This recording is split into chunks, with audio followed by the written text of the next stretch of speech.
आज हम लोग का संस्कृत का पद भाग का ये तीसरा चैप्टर है।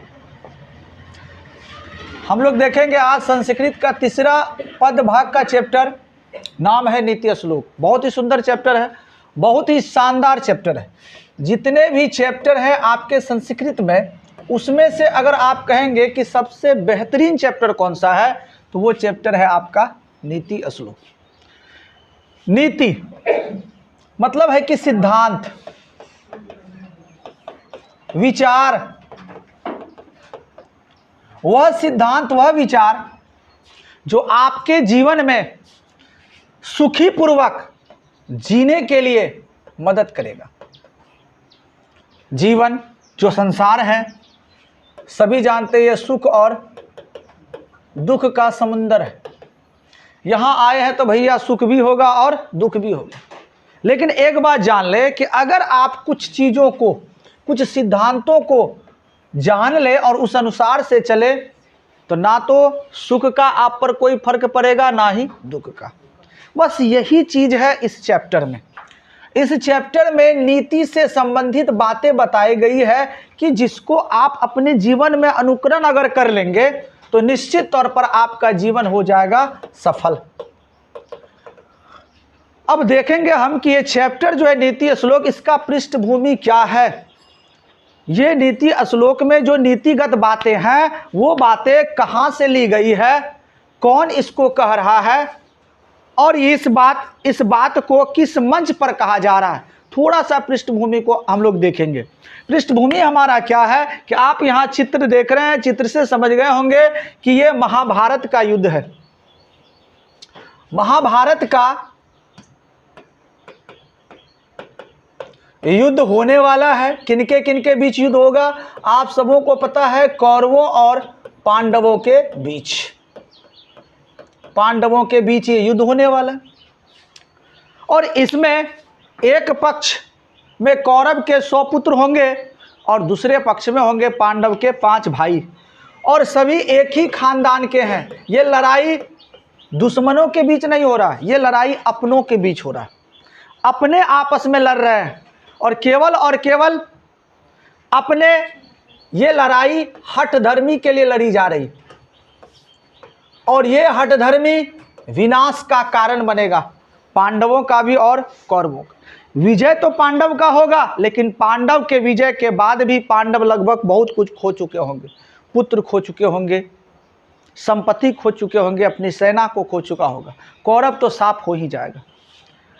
अब देखिए, इसमें, इस चैप्टर में आपको 2 कैरेक्टर देखने को मिलेगा। एक मिलेगा आपको विदुर और दूसरा मिलेगा धृतराष्ट्र। धृतराष्ट्र कौन है?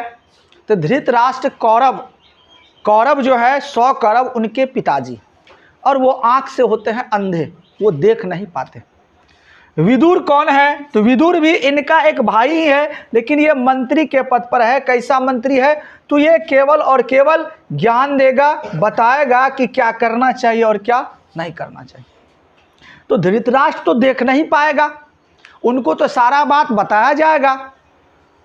और जब महाभारत का युद्ध नज़दीक आ रहा था, तो धृतराष्ट्र सोचा कि अपने जो ज्ञानी मंत्री है विदुर, उससे हम कुछ प्रश्न पूछें, क्योंकि विदुर बहुत ही ज्ञानी था। और उसके जवाब में विदुर कुछ प्रश्नों का जवाब देते हैं। जैसे जैसे प्रश्न धृतराष्ट्र पूछते हैं और विदुर उनका जवाब देते हैं। नीतिगत जवाब किस लिए पूछते हैं? अपने चित्त की शांति के लिए, अपने आत्मा की शांति के लिए, कि ये जो युद्ध हो रहा है, अपने में जो युद्ध लड़ा जा रहा है, इस युद्ध में क्या होगा, क्या परिणाम होगा, आखिर ये युद्ध लड़ा क्यों जा रहा, इतना बड़ा युद्ध क्यों सामने आ गया, जबकि इसमें कोई दुश्मन नहीं है, सब अपने हैं। कहीं हमारी गलती तो नहीं है? क्या हमने अपने जीवन को जीने में कहीं गलती तो नहीं कर दी? क्या हमारा नीति सही नहीं है या हमारा नीति सही है? इसी प्रश्न को पूछा गया है महाभारत में धृतराष्ट्र द्वारा, और जवाब दे रहे हैं हमारे विदुर। तो धृतराष्ट्र प्रश्न को पूछते हैं और उसका समुचित उत्तर विदुर देते हैं। कैसा उत्तर? नीतिगत उत्तर। और विदुर द्वारा जो भी उत्तर दिए गए हैं उसके लिए एक पुस्तक बना है महाभारत के अंदर ही, और उस पुस्तक का नाम है विदुर नीति। तो पूरा का पूरा श्लोक जो है विदुर का उत्तर है। धृतराष्ट्र प्रश्न पूछते हैं और विदुर उत्तर देते हैं, वही उत्तर के रूप में आपका नीति श्लोक है। अगर इनका अनुकरण हम लोग करें तो ये हमारे जीवन में भी बहुत उपयोगी होगा, जीवन जीने में सहायता करेगी। देखिए थोड़ा सा देख लेते हैं पृष्ठभूमि को। संस्कृत में आपके किताब में दिया हुआ है, कहाँ कहाँ से ये लिया गया, यही है इसका परिचय, इस पाठ का परिचय। अगर आपसे प्रश्न पूछा जाएगा कि सर नीति श्लोक का परिचय दे, 5 वाक्यों में परिचय दे, तो परिचय मतलब पूरा नहीं देना, परिचय आपका यही है। क्या है देखिए, अयंग पाठ, अयंग मतलब सभी जानते हैं, यह पाठ मतलब पाठ, सुप्रसिद्धस्य ग्रंथस्य महाभारतस्य उद्योग पर्वन अंश विशेषे अध्याय कहाँ है 33 से लेके 40 रूपाया विदुर नीते संकलिता। कह रहे हैं कि अयंग पाठ, यह पाठ सुप्रसिद्ध दुनिया में सबसे प्रसिद्ध ग्रंथस्य, जो ग्रंथ है नाम क्या है महाभारत। दुनिया का सबसे बड़ा जो महाग्रंथ है वो है महाभारत। कहा जाएगा दुनिया का सबसे बड़ा महाकाव्य कौन सा है, आप बोलेंगे महाभारत। उस महाभारत में कई चैप्टर हैं, उस चैप्टर में से एक भाग है, सॉरी चैप्टर ना कहें भाग कहिए, एक भाग 2 भाग, जैसा संस्कृत में भी आपका 2 भाग है, एक भाग का एक किताब, दूसरा भाग का दूसरा किताब। उसी तरह यहाँ पर भी कई भाग है और उस भाग का नाम है उद्योग पर्व। और उस भाग में कितने चैप्टर हैं 33 से लेके 40 तक। और इसी पाठ में क्या है सर, इसी भाग में क्या है, विदुर द्वारा दिया गया उत्तर और धृतराष्ट्र द्वारा पूछा गया प्रश्न, और इसी ग्रंथ का नाम क्या है विदुर नीति। एक पूरा महाभारत जब बनता है, पूरा महाभारत किताब को देखेंगे तो वहाँ छोटी छोटी बहुत सारी पुस्तकें बन के आएगी। उसी में से एक महान पुस्तक है गीता। जब महाभारत के युद्ध के मैदान में अर्जुन युद्ध करना नहीं चाहता है, मारना नहीं चाहता, वो देख रहे हैं कि सब उसके कौन है, अपने कोई भाई है, कोई चाचा है, कोई गुरु है, कोई दादा है, वो मारना नहीं चाहते हैं। तो वहाँ पर भगवान कृष्ण उनको उपदेश देते हैं और वह उपदेश के रूप में एक और किताब बन के आया जिसका नाम क्या है गीता। यहाँ पर भी धृतराष्ट्र को उपदेश देते हैं, कहिए उत्तर दे रहे हैं, सीख दे रहे हैं, और उसका नाम क्या है विदुर नीति। तो विदुर नीति से संकलित है आपका यह पाठ। तो एक अंश में कह सकते हैं कि यह पाठ सुप्रसिद्ध ग्रंथ महाभारत के उद्योग पर्व अंश के अंश विशेष है, जिसमें अध्याय 33 से लेके 40 है, और यह किस रूप में है विदुर नीति के रूप में। अगला, युद्धम आसन्नम, युद्ध को आसन्नम नजदीक आता प्राप्य देखकर। जब युद्ध नजदीक आ रहा, अभी युद्ध शुरू नहीं हुआ, युद्ध नजदीक आते देखकर धृतराष्ट्र मंत्री परवरंग विदुर, और उसके जो मंत्री श्रेष्ठ थे कौन विदुर, उसी विदुर से स्वचित्त, स्व अपने चित्त मतलब मन की, अपने मन की शांति के लिए कश्चित मतलब होता है कुछ, प्रश्नानान प्रश्नों को, नीति विषय का ना, नीति से संबंधित, नीति के विषय में पृच्छति पूछते हैं। युद्ध नजदीक देखकर धृतराष्ट्र अपने श्रेष्ठ मंत्री विदुर से नीति के संबंध में कुछ प्रश्नों को पूछते। तेसा उन्हीं का समुचित उत्तरंग, समुचितम उत्तरंग, उसी का समुचित जो सही उत्तर होना चाहिए, विदुरो ददाति, विदुर देते। फिर कहते हैं तदेव प्रश्नो उत्तरस ग्रंथात विदुर नीति। तदेव उन्हीं, तदेव मतलब उन्हीं, प्रश्नो उत्तरस उत्तरंग रूपंग, उन्हीं प्रश्न उत्तर का जो रूप है एक ग्रंथ के रूप में है, और उस ग्रंथ का नाम क्या है विदुर नीति। कहते हैं इयमपि भगवत गीतेव महाभारतस्य गामपि स्वतंत्र ग्रंथ रूपा वर्तते। कहता इयमपि, इयम मतलब यह, अपि यहाँ लगा यह, इयम अपि मतलब यह भी, भागवत गीतेव जैसे गीता महाभारत के अंदर ही है लेकिन गीता को एक अलग ग्रंथ माना जाता है, उसी तरह से उसी तरह से ये जो विदुर नीति है, विदुर नीति को भी महाभारत का एक स्वतंत्र ग्रंथ के रूप में देखा जाता है।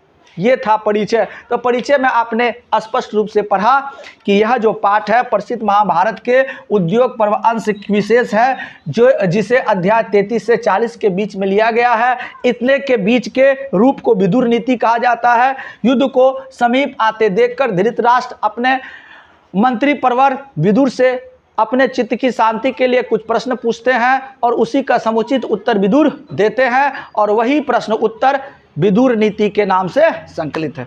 यह भागवत गीता की तरह यह भी एक स्वतंत्र ग्रंथ है। यह था इसका परिचय। अब देखिए क्या क्या उत्तर दिया है, प्रश्न नहीं है इसमें, केवल और केवल क्या है, उत्तर। क्या क्या उत्तर दिया है तो देखिए, पहला श्लोक, शानदार श्लोक, जबरदस्त श्लोक, देखते ही जिह्वा से पानी आएगा आपका। क्या कह रहे हैं कि यस्य कृत्यं न विघ्नति शीत उष्णम भयं रति स्मृति स्मृद्वा सावेव पंडित उच्चेत। अगर आप इसको कहे श्लोक को पढ़ने का तरीका तो यस्य कृत्यं न विघ्नन्ति शीतोष्णं भयं रति स्मृति स्मृद्वा सावेव पंडित उच्चेते। देखिए क्या कहते हैं, यस्य, यश मतलब जिसके, कृत्य मतलब कार्य को, जिसके कार्य मतलब कर्म, जो आप कर्म कर रहे हैं, कार्य कर रहे हैं, उस कार्य को नहीं विघ्नति, विघ्न डालता है। विघ्न डालता है कौन कौन, शीत उष्ण, ठंडा गर्मी। आप काम कर रहे हैं, आप पढ़ रहे हैं, आप पढ़ते पढ़ते आपका कर्म है पढ़ना, अब खूब गर्मी हो गया, हो बहुत गर्मी, छोड़ दो आज पढ़ना छोड़ देते, बहुत गर्मी उमस है। मतलब है कि आपके कर्म में विघ्न डाल दिया कौन, उष्ण।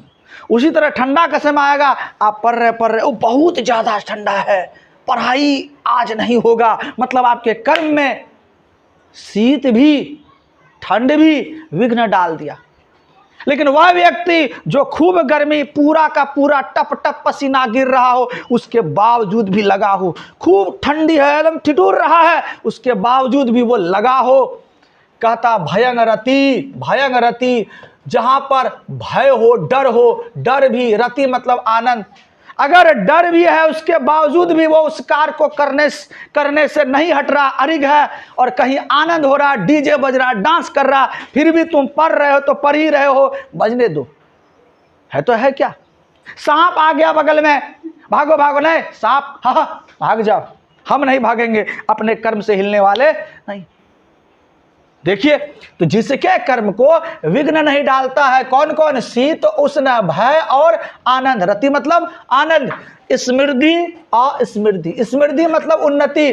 जब आप उन्नति करते, जैसे गांव देहात में कहा जाता है कि पैसा हो गया तो ऐठने लगा, पैसा हो गया तो ऐठने लगा। अब स्मृति में भी, उन्नति में भी आपका जो कर्म है उस पर कोई विघ्न नहीं पड़ता। जैसे अगर आप पूजा पाठ करते आ रहे, जब आप दुख में है, गरीबी में है, हे भगवान 4 किलो सोना दे दे, हे भगवान 1.25 किलो मिठाई चढ़ाएंगे, 4 रूम का बेडरूम दे दीजिए, 4 गो कार दे दीजिए, 2 मोटरसाइकिल दे दीजिए।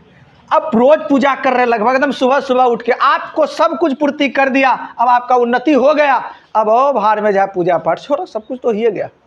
आपके कर्म में इस उन्नति ने क्या डाल दिया, विघ्न। इसके बावजूद तो जिसके कर्म को स्मृति मतलब उन्नति, अस्मृति मतलब अवनति, अगर आप सुख में भी, उन्नति में भी और दुख में भी अपने कार्य से विचलित नहीं होते हैं, कोई काम करें, मान लीजिए पूजा पाठ ही कर रहे हैं, तो आप चाहे दुख हो चाहे सुख हो, हर हाल में आप सिद्धांत बना लें कि भैया हम सुबह उठेंगे तो हम पूजा करके ही जाएंगे। अब दुख हो गया, बहुत दुख है, आज पूजा नहीं करेंगे। अब बहुत सुख हो गया, धन दौलत हो गया, डीजे में डांस करेंगे कि पूजा पाठ करेंगे। ये चीजें अगर आपके कर्म पर विघ्न नहीं डाला, मतलब इसके अनुसार से कहता सा वे पंडित उच्चेत, वे उच्यते, सा वे, सा मतलब वह, वे वैसे व्यक्ति पंडित उच्यते कहलाते हैं। तो एक अर्थ में अगर इसको कहें कि वैसे व्यक्ति जिसके कर्म को विघ्न नहीं डालता है, बाधा नहीं डालता है, कौन? शीत उष्ण भय आनंद समृद्धि और अवनति या समृद्धि, वे व्यक्ति पंडित कहलाते हैं। आपसे अगर प्रश्न पूछता है कि इनका सप्रसंग व्याख्या करे या हिंदी अर्थ लिखे, आप यहां से यहां तक लिख सकते हैं। चलिए अगला श्लोक की तरफ हम लोग बढ़ते हैं।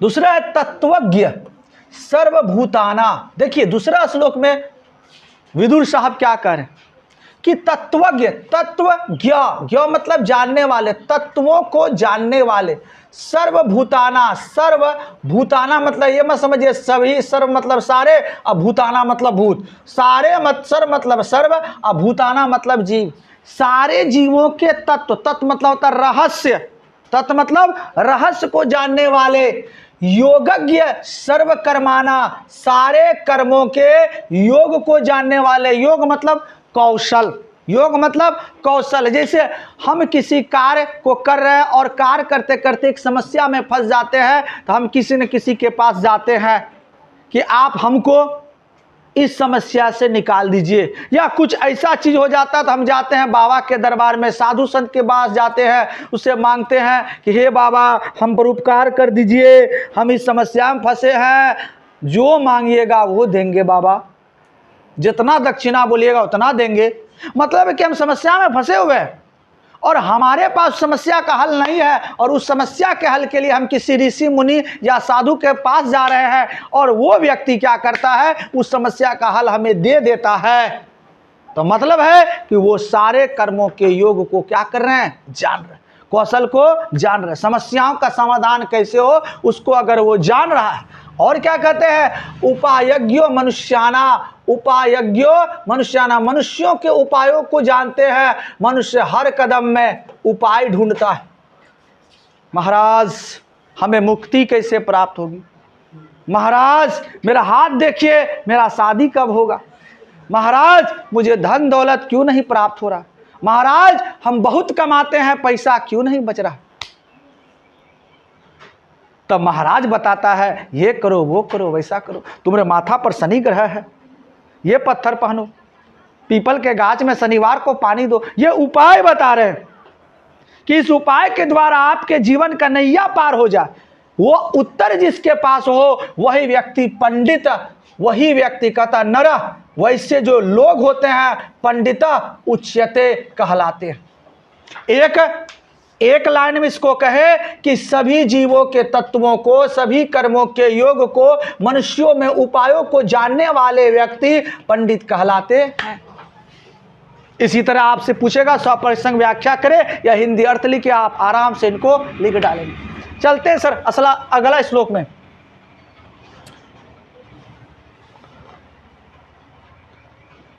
देखिए ये तो जबरदस्त है, और इस टाइप के लोग हमारे समाज में बहुत मौजूद, बहुत ज़्यादा, कहिए 90% लोग लगभग इसी टाइप का मिलेंगे, इसी टाइप का।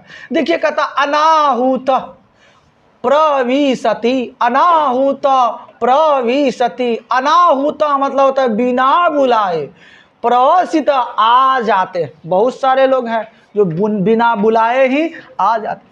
अपृष्टो बहुभाषते, अपृष्टो यानी कि बिना पूछे, बहुभाषते बहुत बोलते हैं, बक बक करते। पता चलेगा दो आदमी गप कर रहा, अब बीच में एक दुटवा के टपक जाएगा, जो मन से बोलते जाएगा, जबकि उसको कोई बुलाया भी नहीं।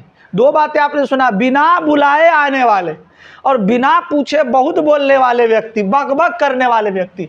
साथ ही साथ अविश्वस्ते विश्वसिति, अविश्वसनीय मतलब अविश्वसनीय चीज, ऐसा चीज जिस पर कोई विश्वास नहीं कर सकता है उस पर भी कोई विश्वास कर ले, वैसे व्यक्ति को मूढ़ चेता, वैसे मूर्ख व्यक्ति को मूढ़ चेता, वैसे मूर्ख व्यक्ति को नराधमा, नराधमंग, वे नर जो मूर्ख हैं, इस प्रकार की मूर्खता को दर्शाते हैं, वो अधम है। अधम मतलब क्या होता है, नीच, अधम मतलब नीच। कोई कहेगा कि रे सूरज जो है ना कल पश्चिम में उगेगा, बहुत बच्चा है, बहुत लोग है, मान लेगा। मतलब अविश्वसनीय पर भी वो क्या कर लेता है, विश्वास। ऐसी ऐसी बातें करेंगी, लगेगा कि हवा से उड़ रहा, कुछ भी कह दो उसको लगा कि ये बात सही है, अपना दिमाग बिल्कुल नहीं है। वैसे लोग क्या कहलाते हैं, मूर्ख। देखिए इस टाइप के लोग क्या करें, एक बात में इसको समझ जाइए कि बिना बुलाए जो आते हैं, बिना पूछे बकबक करते हैं और अविश्वसनीय पर भी विश्वास करते हैं, वैसे मूर्ख लोग नीच कहलाते हैं, अधम कहलाते हैं। अगला, अगर आपको भी कहलाना है तो इसी तरह का आचरण आप करेंगे।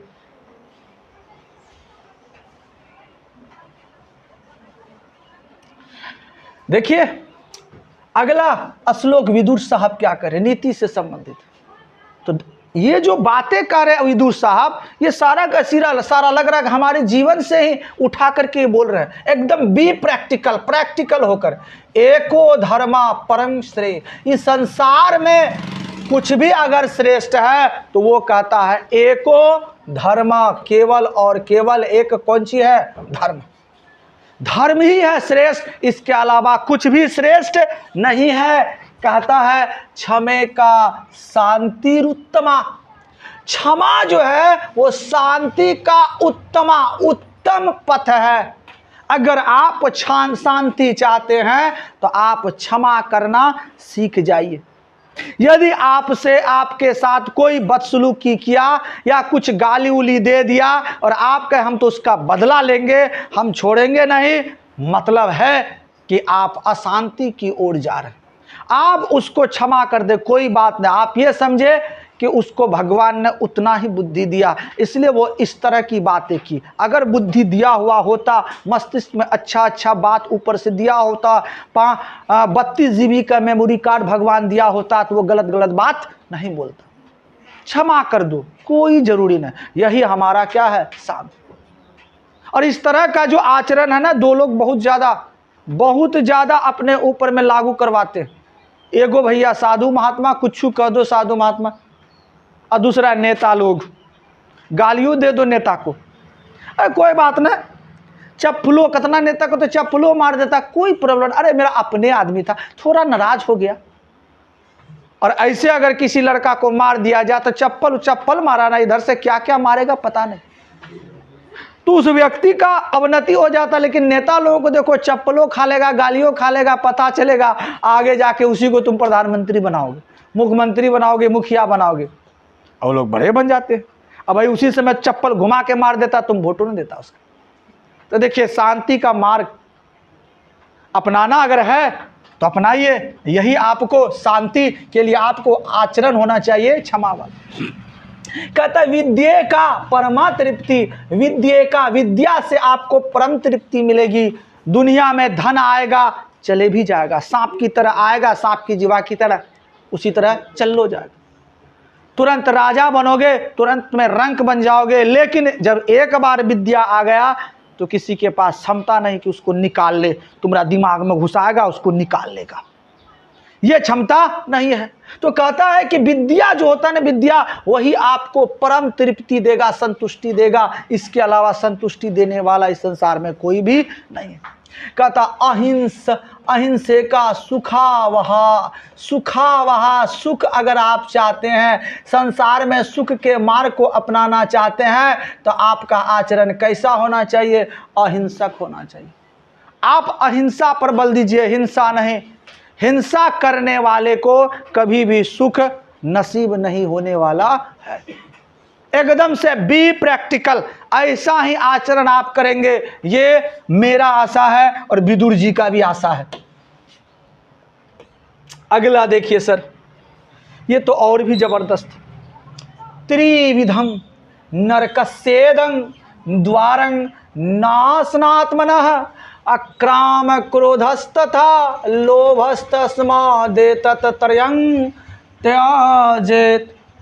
कहता त्रिविधम, तीन विधि, नरकेस्येदं, नरक के द्वारं, द्वार होते हैं। तीन विधि, अगर तीन तरीका आप अपनाएंगे तो आपको नरक मिलेगा, नरक। और जो क्या करेगा, नाश आत्मन, आपके आत्मा का नाश करेगा। नरक में आत्मा का क्या हो जाता है, नाश। और स्वर्ग में आत्मा परमात्मा में एकाकार हो जाते हैं और आप स्वयं परमात्मा कहलाइएगा, भगवान कहलाइए। तो तीन विधि नरक के द्वार होता है जो आपके आत्मा का नाश कर सकता है। कौन कौन? काम, क्रोधस्त और लोभ। काम, क्रोधस्त तथा लोभ। काम मतलब कौन सी? ये काम करने वाला। काम मतलब होता है कि जो महिला और पुरुष के साथ, जो महिला पुरुष के साथ जो संबंध स्थापित में ही व्याकुल रहता है, जिसको आप कह सकते हैं वेश्यावृत्ति। बहुत सारा लोग इसी के चक्कर में पागल है। यही हुआ काम, जिसको आवारागर्दी कहते हैं। अब आप ये ना समझिए कि हम काम ही करना छोड़ देंगे। आज कहेगा मम्मी थोड़ा झाड़ू लगा, मम्मी कहेगा कि झाड़ू लगा दो आंगन में, नहीं सर जी बोला काम नहीं करना है, क्योंकि ये नरक का द्वार होता है। ये काम नहीं। काम मतलब है कि ऐसा काम जिसमें आप केवल और केवल इसी से ही संबंधित है, वेश्यावृत्ति से संबंधित वाला यहाँ काम बोल रहा है। दूसरा क्रोध, गुस्सा तो करना ही नहीं है। गांधी जी इधर भी मारा चमेटा, इधर मारा तो कहा इधर भी मार दीजिए, लेकिन अंग्रेज को खुदे शर्म लग गया, कैसे मारे। ये चीजें होनी चाहिए। उसके बाद लोभ, सबसे ज्यादा 99.99% लोगों के पास ये वाला सॉफ्टवेयर है, लोभ वाला। डिलीटेड होता है, कुछ भी हो जाए ये मिलेगा। लोभ कहता है, ध्यान देंगे, काम क्रोध तथा अस्तत लोभ। काम क्रोध और लोभ कहता तस्माद, त अस्माद मतलब इसीलिए अस्माद हम लोगों को देतत दे देना चाहिए, त्रियंग तीनों को त्यजेत त्याग। इसीलिए हम लोगों को इन तीनों का त्याग कर देना चाहिए, नहीं तो नरक जाने के लिए आप READY रेडी रहिए। चले, बहुत सुंदर है। यहां से अगर आपसे पूछा जाएगा सप्रसंग व्याख्या करे या अर्थ लिखे, आप आराम से एग्जाम इसको लिख के आ जाएंगे। चलिए अगला श्लोक, बहुत सुंदर श्लोक आपको मिलेगा, लाजवाब जबरदस्त टेस्ट भी आ रहा होगा। अब देखिए यहां षड दोषा, षड मतलब छह, दोषा मतलब दोष। षड दोषा, छह दोष पुरुष ने हातव्या भूतमिच्छिता। कथा षड दोषा पुरुष ने हातव्या भूतमिच्छिता। अनिंद्रा तंद्रा भयं क्रोधं आलस्यं दीर्घ सूत्रता। नमो नमः। कहता छह दोष पुरुष ने हातव्य, पुरुष ने पुरुष का हातव्य मतलब नाश करने के लिए काफी है। भूत इच्छिता, जिस भी व्यक्ति को भूत में इच्छिता मतलब भूत इमिच्छता मतलब होता है कि उन्नति या ऐश्वर्य। जिस व्यक्ति को उन्नति की इच्छा है, ऐश्वर्य की इच्छा है, चाहते हैं कि हम इस संसार में आगे बढ़े, ज़्यादा से ज़्यादा सफलता अर्जित करें, वैसे व्यक्ति को ये छह दोष कौन कौन?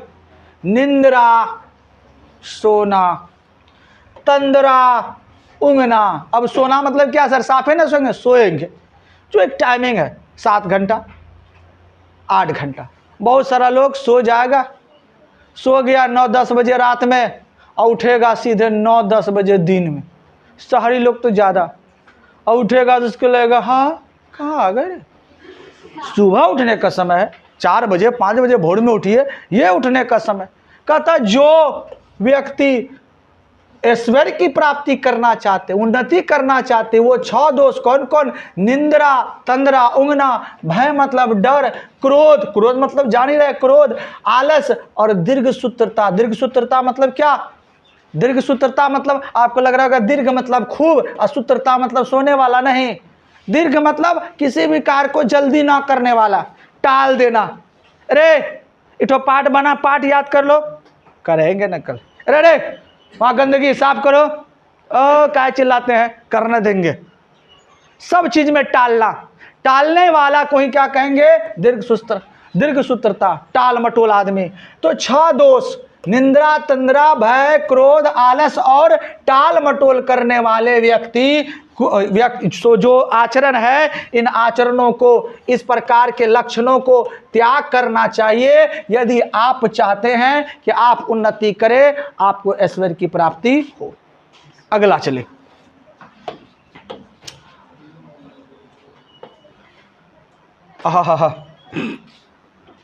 अब देखिए, फिर धृतराष्ट्र साहब ने कुछ प्रश्न पूछा होगा और विदुर साहब जवाब दे रहे हैं। क्या करे कि सत्येन रक्ष्यते धर्मो विद्या योगेन रक्ष्यते अमिर्जया रक्ष्यते रूपकुलन वृतेन रक्ष्यते। कहता सत्येन रक्ष्यते धर्मो, धर्म की जो रक्षा होगी केवल और केवल किसके द्वारा, सत्य के द्वारा। अगर इस संसार में सत्य रहेगा, सच रहेगा तो धर्म होगा रहेगा, अदरवाइज धर्म का भी क्या हो जाएगा, विनाश हो जाएगा। विद्या योगेन रक्ष्यते, विद्या ज्ञान जो है ये रक्षा कब होगा, योगेन, योगेन मतलब अभ्यास से। आप कितनों पढ़ लीजिए, 1000 कोचिंग पढ़ लीजिए, कोई फर्क पड़ने वाला नहीं है। लेकिन आप एक ही पढ़िए और पढ़ने के बाद उसका अभ्यास कीजिए, प्रैक्टिस कीजिए, 1000 पर भारी पड़ जाएगा। तो विद्या आपके पास तभी रहेगी, संग्रहित रहेगी, जब आप अभ्यास करेंगे, प्रैक्टिस करेंगे। कहता मिर्जया रक्ष्यते रूपं, रूप की रक्षा जो होती है मिर्जया से होती है। मिर्जया मतलब होता है स्वच्छता। कौन चीज जी, स्वच्छता। अब 4 दिन से नहवे न किया है, इधर सेंट मार रहा, मेकअप लगा रहा है। अभी जाओ, अभी जाओ ना, अभी जाओ, 15 मिनट बाद। कितना टाइम हो सकता है, डिस्टर्ब कर दिया।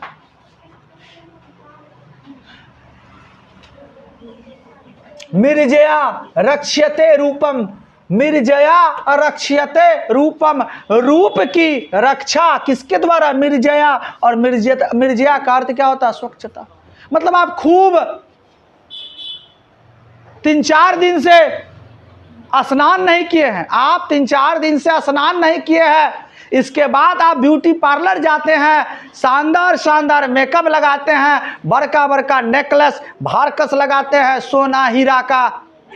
उसके बाद आप चलिए जिस महफिल में जाएंगे ना, आपका शरीर से गेंडा और भैंसा वाला महक निकलेगा, जिसको आप वही कहेंगे छी, कहेगा क्या महक रहा है, कोई भैंसा तो नहीं घुस रहा। अगर यदि आप मेकअप उकअप कुछ भी नहीं करते लेकिन बढ़िया से स्नान कर लेते हैं, वही है स्वच्छता, और उसी से रूप की रक्षा होगी। रूप की रक्षा ये उबाटन से होने वाला नहीं है, ये ब्यूटी पार्लर मेकअप से होने वाला नहीं है।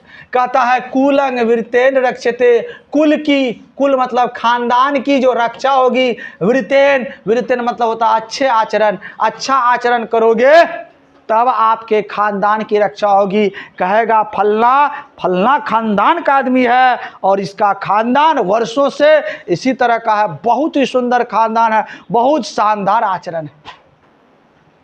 तो आज से लड़कियों मेकअप बंद,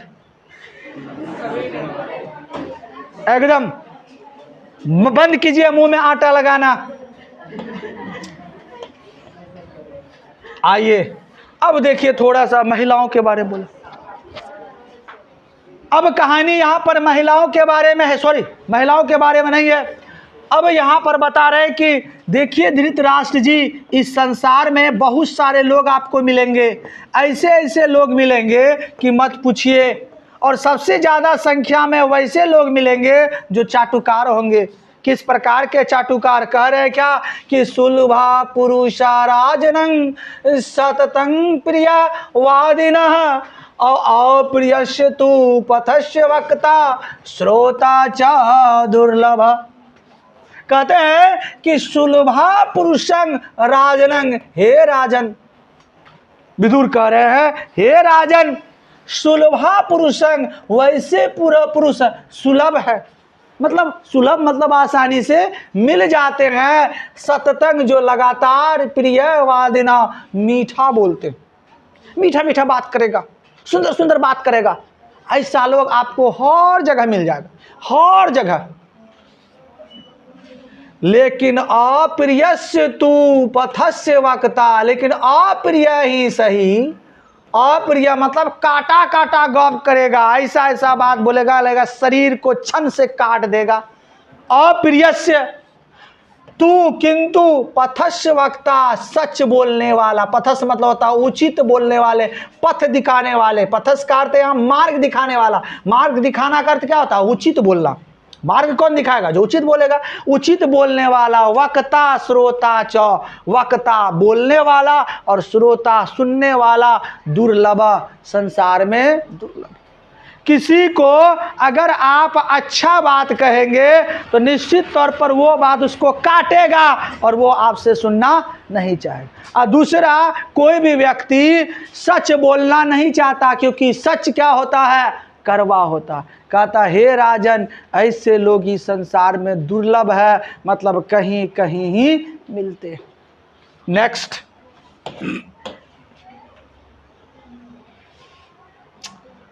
अब महिलाओं के बारे में बोलते हैं। विदुर महिला के बारे में बोल रहे हैं। क्यों भाई? क्योंकि महिला से संबंधित प्रश्न पूछा होगा, और महिला से संबंधित अगर प्रश्न पूछा होगा तो आखिर क्यों महिला से संबंधित प्रश्न आखिर क्यों पूछा गया? क्योंकि पूरा का पूरा महाभारत का युद्ध जो था एक महिला के आत्मसम्मान की लड़ाई ही थी। बीच महफिल में द्रौपदी का चीरहरण किया गया था और इसी का बदला था महाभारत। और धृतराष्ट्र जो अंधा था, पुत्र प्रेम में पागल था, उसको दिखाई नहीं दिया और वो अपने पुत्र को समझाया नहीं बल्कि युद्ध में उतार दिया। यहां पर उसको बता रहा है कि सर महाराज आप गलती कर रहे हैं, बहुत बड़का गलती कर रहे हैं। ये जो महाभारत की लड़ाई हो रही किसके लिए हो रही है? महिला का। एक महिला का आपने अपमान किया है। वह महिला जो किस प्रकार की होती है ध्यान देंगे, किस प्रकार की? पूजनीय महाभागा। जो महिलाएं होती है पुण्य से गृहं दीप्तया, पूजनीय महाभागा पुण्य से गृहं दीप्तया, स्त्रियो गृह सुक्तास्त अस्माद रक्षा विशेषता।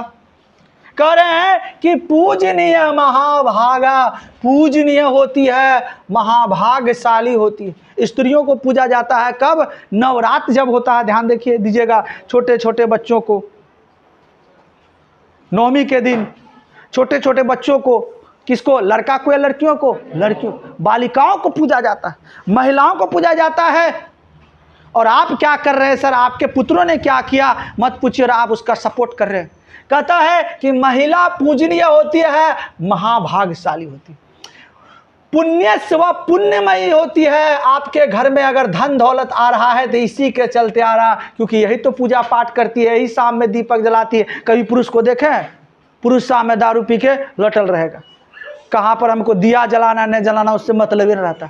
लेकिन हर घर में जो महिला है वो जरूर दीपक दिखाएगी, तो वो पुण्यमयी होगी। कहता है गृह दीप्तयम, और उसी के द्वारा घर जो है दीप्तयम प्रकाशित होता है। एक महिला के कारण ही घर रोशनदार होता है, घर को रोशनी मिलती है, वही घर का सफाई करता है, घर को प्रकाशित करता है। अगर घर में खुशियां हैं, प्रकाश है, तो उसका क्रेडिट केवल और केवल किसको जाएगा? महिला। कहता स्त्रियो गृहस्व उक्ता, केवल ये जो स्त्री है, स्त्री ये केवल यही स्त्री है जो पूजनीय है, महाभाग्यशाली है, पुण्य से गृहं दीप्तयी है। कहता गृहस्व उक्ता अस्त अस्मद रक्षा विशेषता। कहता गृह्यो उक्ता, घरों को गृह्यो उक्ता अस्मद रक्षा, घरों में स्त्रियों को, अस्मद हम लोगों को, दरक्षिया, अस्मद मतलब हम लोगों को रक्षा करना चाहिए, विशेषता विशेष रूप से। क्यों? क्योंकि यह स्त्री पूजनीय है, महाभाग्यशाली का तात्पर्य क्या है? कि यही संतान को जन्म देता है, यही बड़े बड़े महापुरुष को जन्म देता है, यही शक्तिशाली राजा को जन्म देता है, कोई पुरुष जन्म नहीं देता। इसलिए यह क्या है? महाभाग्यशाली।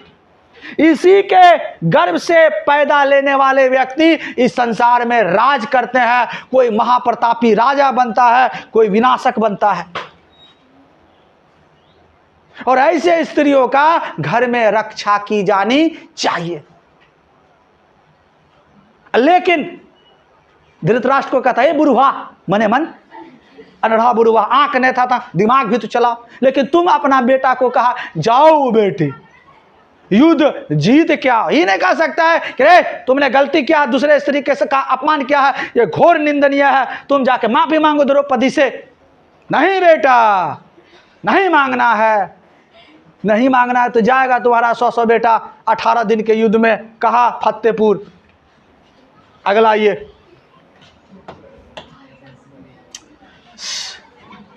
लास्ट श्लोक है आपका, बहुत सुंदर श्लोक। कह रहे हैं कि अकीर्ति विनियो हंति हंत्यर्थ पराक्रम। चलो ना, अकीर्ति विनियो, अकीर्ति मतलब होता है अपयश, अपयश मतलब होता है दुख, कष्ट हो गया। जैसे दो आदमी है, कोई बात कह दिया, हमको कष्ट हो गया, नहीं उससे नहीं बोलेंगे, और उसके खाने नहीं जाएंगे, हम नहीं जाएंगे, ये वो अपयश। थोड़ा दूरी बना लेना, घृणा का हो जाना, और ये दूर होगा विनय से। हम जाएंगे उसके पास हाथ जोड़ के, ए छोड़िएगा गलती हो गया हमसे, चलिए ना। अच्छा ऐसे होते रहता है। और ज़्यादा नहीं खाइएगा आप, खाली थाली में हाथ रख दीजिएगा, उठा लीजिएगा और मुंह भी न धोइएगा, चले आइएगा, समझ जाएंगे आप खाना खा लिए। यही अपयश का था। अपयश को दूर अगर करना है, हंति जो नाश कर, हंति मतलब नाश, अपयश को नाश करता है विनयो, विनय। कहता हंत अनर्थ, यहाँ पर दो चीजें, हंत अनर्थ, हंत मतलब मारना, अनर्थ मतलब अनर्थ अत्याचार पराक्रम। अगर आपको अत्याचार को समाप्त करना है, अन्याय को समाप्त करना हो, तो आपको पराक्रमी बनना होगा, पौरुष बनना होगा, ताकत जुटाना होगा। अगर आपको अन्याय समाप्त करना हो तो अन्याय ऐसे नहीं समाप्त होगा, अन्याय के लिए आपको लड़ना होगा, उसके लिए ताकत जुटाना। तो पहला वाले भाग में आपने क्या पढ़ा कि अपयश, अपयश जो है उनका नाश करता कौन? विनय। और अत्याचार को नाश करने के लिए आपको ताकतवर बनना पड़ेगा, पराक्रमी बनना होगा। कहता हंति नित्यम क्षमा, हंति नित्यम क्षमा क्रोधं, जो क्षमा होता है, अगर आप किसी से क्षमा मांग लेते हैं, वो मारता है पराया, किसको? क्रोध को। अगर गुस्सा है, कोई ना कोई बात से गुस्सा होगा, ऐसे कोई आदमी गुस्सा हो जाएगा, हम ऐसे तुम्हारे ऊपर हम गुस्सा हो जाएंगे, नहीं, कोई ना कोई बात हुआ होगा। अब अगर हम उससे क्षमा मांग ले, गुरुजी गलती हो गया, तो निश्चित तौर पर मेरा क्रोध क्या हो जाएगा? ओह, कम से कम क्षमा तो मांगा, क्रोध समाप्त हो गया। तो क्रोध का अगर नाश करना हो तो किस प्रकार का आचरण करना है? क्षमा वाला। कहता है अचारो हंत्य लक्षणम, अलक्षण, अचारो धर्माचारो, सॉरी क्रोध हो गया, यहाँ अचारो, अचारो मतलब आचार नहीं, मतलब आचरण, आचरण कैसा आचरण? सुंदर सदा आचरण अगर आप करेंगे तो हंत नाश करेगा, अलक्षणम मतलब कुलक्षण को, किसको करेगा? कुलक्षण। अगर आप में कुलक्षण आ गया है, अलक्षण आ गया है, तो उसको नाश तभी किया जा सकता है जब आपका आचरण अच्छा हो। तो कहा जाता सदा आचरण करने से बुरा जो आचरण है उसका क्या हो जाता है? विनाश हो जाता है। ये 10 का 10 श्लोक सुपरहिट श्लोक था। और यहां पर से जो प्रश्न पूछेगा, दो तरीका, एक प्रश्न ये होगा कि सर ये ऊपर में लिखा होगा, हिंदी में अर्थ लिखे, श्लोक दे देगा, आप यहां से यहां तक छाप देंगे।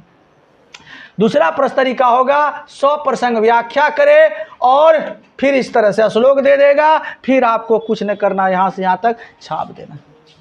इसके बाद आपसे छोटा छोटा प्रश्न इससे संबंधित पूछेगा और इसके बाद ऑब्जेक्टिव। तो हम लोग अगला पार्ट में अभी देखेंगे इसका प्रश्न उत्तर। पूरा नीति श्लोक पाठ को हमने पढ़ा। अब उसमें पूछे जाने वाले जितने भी हिंदी में प्रश्न आएंगे उन प्रश्नों को हम लोग इसमें देखेंगे।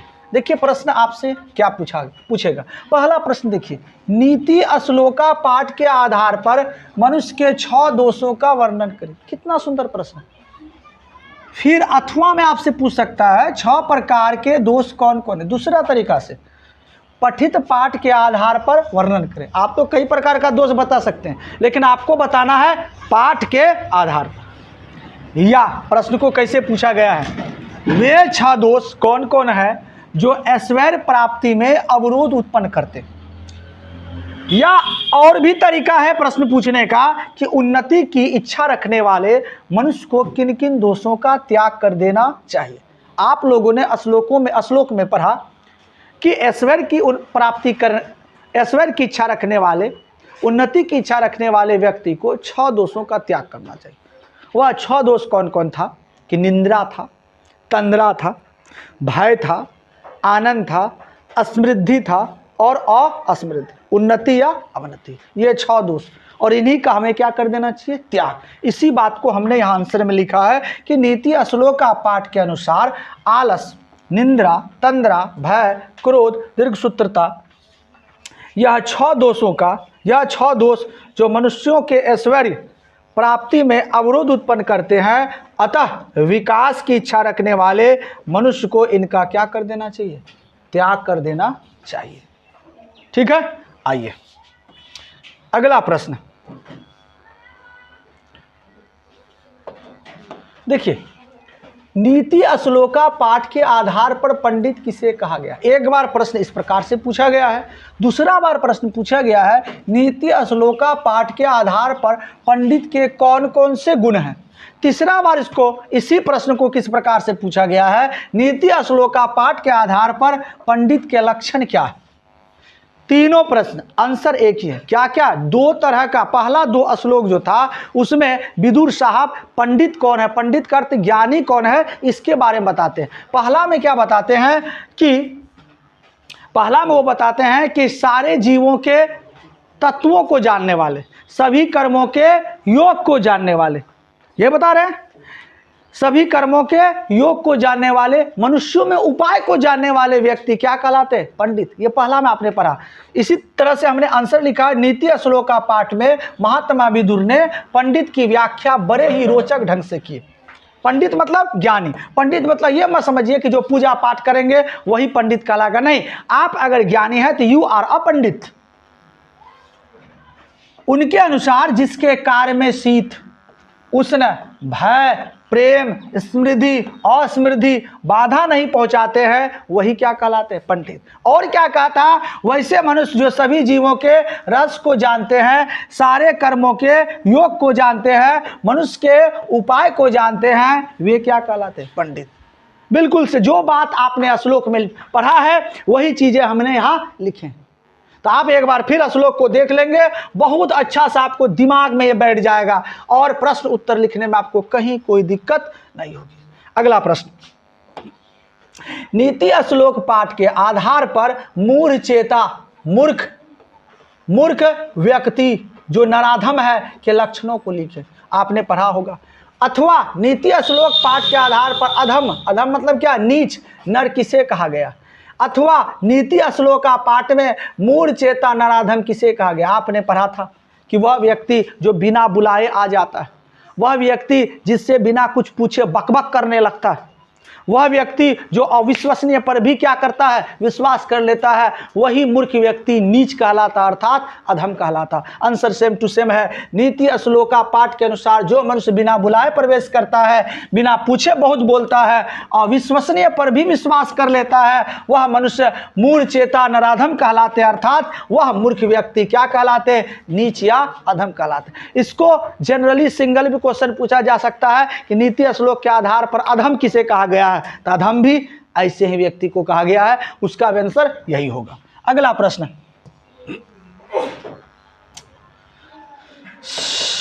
अगला प्रश्न है नरक के द्वार कौन कौन है। बउआ नरक के द्वार कौन कौन है। आप सबों ने पढ़ा है नरक के 3 द्वार है। कौन कौन, काम, क्रोध और लोभ। और इन्हीं का हमें क्या कर देना चाहिए, त्याग। क्या कहता है, नरक के द्वार 3 है, काम, क्रोध तथा लोभ। इन्हीं से क्या होता, आत्मा का नाश होता, आत्मा नष्ट हो जाता है। अतः मनुष्य को इनका क्या कर देना चाहिए सर, त्याग कर देना चाहिए। अगला प्रश्न देखेंगे, नीति श्लोका पाठ के आधार पर सुलभ और दुर्लभ कौन है। सुलभ और दुर्लभ तो हमारे विदुर साहब बता रहे थे धृतराष्ट्र को कि वैसे व्यक्ति जो मीठा बोलते हैं वो संसार में हर जगह क्या है, सुलभ है। लेकिन कटु बोलने वाला और कटु सुनने वाला यानी सत्य बोलने वाला व्यक्ति संसार में क्या है? दुर्लभ है। कह रहे हैं कि नीति श्लोक का पाठ के आधार पर प्रिय और अच्छा बोलने वाले मनुष्य सुलभ आसानी से मिल जाते, किंतु अप्रिय ही सही लेकिन सच बोलने वाला व्यक्ति इस संसार में दुर्लभ है। अगला प्रश्न,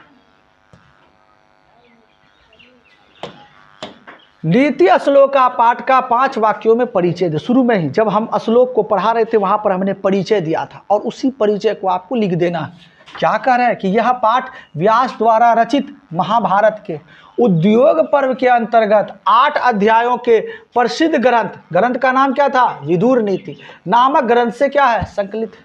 इस ग्रंथ से इस पाठ में कितने श्लोक लिए गए हैं? 10 श्लोक लिए गए हैं। महाभारत युद्ध के समीप आते देख धृतराष्ट्र अपने चित्त मतलब मन की शांति के लिए अपने मंत्री विदुर से क्या लेते हैं? परामर्श लेते हैं।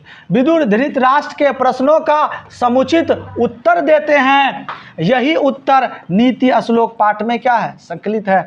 इन श्लोकों में विदुर के अमूल्य उपदेश भरे हुए हैं। ये जो नीति गत श्लोक था इसमें हमारे लिए क्या है? उपदेश, अमूल्य उपदेश, ऐसा उपदेश जो सब कोई नहीं दे सकता है, जिनका अगर हम पालन अपने जीवन में कर ले, अनुकरण अपने जीवन में कर ले, हमारा जीवन उद्धार हो जाएगा। आइए अगला